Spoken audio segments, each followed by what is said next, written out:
శ్రీమాత్రే నమః. ఓం శ్రీ గురుభ్యో నమః. హరి ఓం. అందరికీ నమస్తే. అందరూ కూడా అమ్మవారి అనుగ్రహంతో అందరము బాగుండాలని మనసారి అమ్మవారిని ప్రార్థిస్తూ ఉన్నాను. ఈ రోజున సౌందర్య లహరిలోని 18 శ్లోకం గురించి అయితే మనం పూర్తి వివరణ అయితే విందాము. ముందుగా శ్లోకం గురించి అయితే మనము విందాం. తను ఛాయావిస్తే తరుణ తరణి శ్రీ సరణిభిః దివం సర్వాముర్వీ మరుణిమనిమగ్నాం స్మరతి యః భవం తస్యత్ర స్వధనహరణశాలీన నయనాః సహోర్వస్యావస్యాః కతి కతిన గీర్వాణ గణికాః. ఇది శ్లోకం అన్నమాట.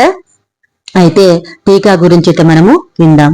ఓ జగజ్జనని కరుణ తరణి ఉదయ సూర్యుని యొక్క శ్రీ సరణిభి కాంతి సౌభాగ్యమును బోలు తే నీ యొక్క తనుఛాయాభి దేహపు కాంతుల చేత సర్వ సమస్తమైన దివం ఆకాశమును ఊర్విం భూమిని అరుణిమని అరుణ వర్ణమునందు మగ్నాం మునిగిన దానిగా యహ ఏ సాధకుడు స్మరతి తలంచుచున్నాడు అస్య అట్టి సాధకునికి త్రస్యత్ బెదురుచుండు వనహరిణ అడవి లేళ్ల యొక్క శాలీన సిగ్గుతో అతి సుందరములైన నయన కన్నులు కలిగిన వారు గీర్వాణ గణికాహ దేవలోక వేశ్యలు అనగా అప్సర స్త్రీలు ఓర్వాస్య సహ ఓర్వశ్యను అప్సరస స్త్రీతో సహా కతి కతి ఎందరెందరో నవస్యాహ భవంతి లొంగిన వారు ఏలకారు అనగా అందరూ వస్సులగుదరని భావం అన్నమాట. ఈ శ్లోకానికి తాత్పర్యం ఏంటంటే జగజ్జనని ఉదయించుచున్న బాలసూరుని అరుణారుణ కాంతి సౌభాగ్యమును బోలు నీ యొక్క దివ్య దేహ అరుణ కాంతిలో ఈ సమస్తమైన ఆకాశము భూమియు మునిగి ఉన్నట్లు భావించి ధ్యానించడు సాధకునికి బెదురు చూపులతో నుండు అడవి లేళ్ల యొక్క సింగారపు కన్నులు కలిగిన దేవలోక వేశ్యలైన అప్సర స్త్రీలు ఓరసితో సహా అందరూ వశీకృతులవుదురుగాక. ఇక వివరణ గురించి అయితే మనం విందాం. ఇంతకు పూర్వము సారస్వత ప్రయోగములకు సంబంధించిన శ్లోకములు చెప్పబడింది. ప్రస్తుత శ్లోకము నందు వశీకరణకై చేయి ధ్యానము గురించి చెప్పబడుతుంది. డబ్బు అందము వీటికన్నా ముందు తెలివి జ్ఞానము ప్రధానం అనే ఉద్దేశంతో ముందు సారస్వత ప్రయోగ శ్లోకములు చెప్పబడింది. ఉపనిషత్తుల్లో కూడా సమేంద్రోమేద యా స్పృణోతు తతోమే శ్రియమాహోహ అను వరుసలోనే చెప్పబడింది. ఈ సౌందర్యలహరి ఫలశ్రుతి శ్లోకమైన సరస్వత్యా లక్ష్మి రతో పాతివ్రత్యం శిథిలయతి రమ్యేణ భవిష్య అంటే 98వ శ్లోకం అన్నమాట. 98 శ్లోకమునందు కూడా ముందు సరస్వతి అనుగ్రహం తర్వాత లక్ష్మి కటాక్షము అటువైన సౌందర్య ప్రాప్తి గురించి చెప్పడం అనమాట. దాని ఫలం ఏంటంటే సమస్త భూమి ఆకాశము ఈ రెండును అమ్మవారిని మేని అరుణారుణ కాంతులతో మునిగి లీనమైనట్లు అమ్మవారిని ధ్యానించినచో దేవలోక వేషలు అనగా అప్సరస స్త్రీలైన రంభ తిలోత్తములైన వారు ఊరసితో సహా అందరూ వశమవుతారట. ఈ దేవలోక స్త్రీలకు అనిమిషత్వం ఉండును అనగా చెక్కు చెదరని స్థిరమైన కనుచూపు అనగా రెప్పపాటు లేని చూపు ఉండును అనగా వారి చూపులకు నదురు బెదురు ఉండదన్నమాట.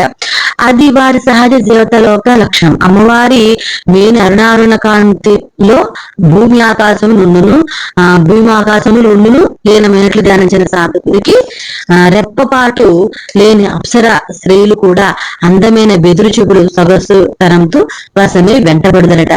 వారి బెదురు చూపులు సొగసు ధనము అడవి లేళ్ల బెదురు చూపులు పోలి ఉన్ననట. లేళ్ల కనుచూపుల్లో ఒక విధమైన తత్తరపాటు ఒక విధమైన భీతి బేలతనము ముగ్ధత్వం ఉండనమాట. అమ్మవారి వేష్యలే అట్లయినప్పుడు మానవ జాతి స్త్రీల విషయము వేరుగా చెప్పవలసిన పని లేదు కదా అని చెప్తుంది.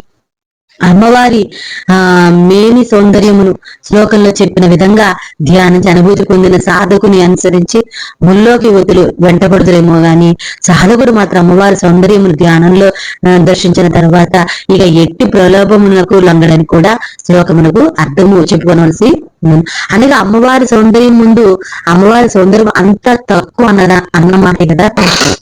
వారి సౌందర్యం అంతా తక్కువ అన్నమాటే కదా.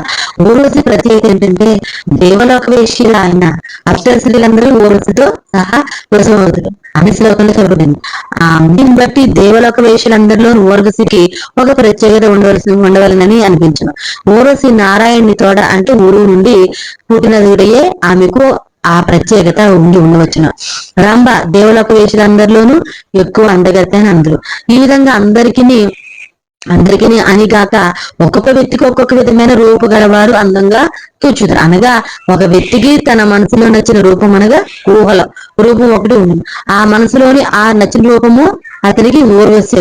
ప్రస్తుతం నేను ఇప్పుడు శ్లోకం 18 శ్లోకం ఊర్వశితో సహా అనినప్పుడు ఆ మనసులో నచ్చిన రూపము గలవారితో సహా అని అర్థం అన్నమాట.